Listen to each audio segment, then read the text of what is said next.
কলকাতার চিকিৎসককে ধর্ষণের পর হত্যা, এটিকে হার মানাবে মধ্যযুগীয় যে কোনো বর্বরতাকেও।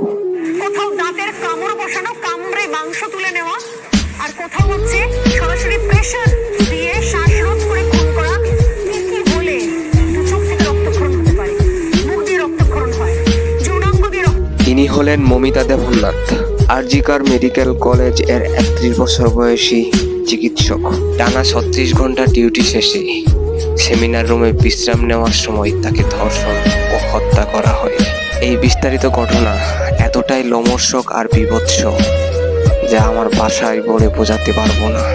এখানেই শেষ না, এটাকে আত্মহত্যা বলে চালিয়ে দেওয়ার অভিযোগও এসেছে কর্তৃপক্ষের উপর। অভিযোগ এসেছে এটার প্রতিবাদ করা মানুষদেরকে পেটানো। আমার মনে আছে বাংলাদেশের ছাত্ররা যখন মার খাচ্ছিল তখন পশ্চিমবঙ্গের ছাত্ররাই সর্বপ্রথম এগিয়ে আসছিল। এখন আমাদের সময় দায়িত্ব পালনের।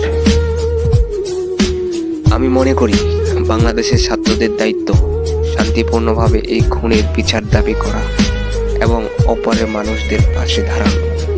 বিখ্যাত মানুষ, নাম করে বলছি, সন্দীপ ঘোষ, ডাক্তার বলবো না, সরি, কোনো ক্ষেত্রে আমি ওনাকে ডাক্তার বলবো না, তাহলে আমরা নিজেদিকে ডাক্তার বলতে পারবো না। আমার বিনীত অনুরোধ প্রত্যেকটা মেডিকেল কলেজের স্টুডেন্টদের কাছে, কোনো মেডিকেল কলেজে এই দুর্নীতি, এই সমাজবিরোধী ব্যক্তিটাকে আপনাকে ঢুকতে দেবেন না।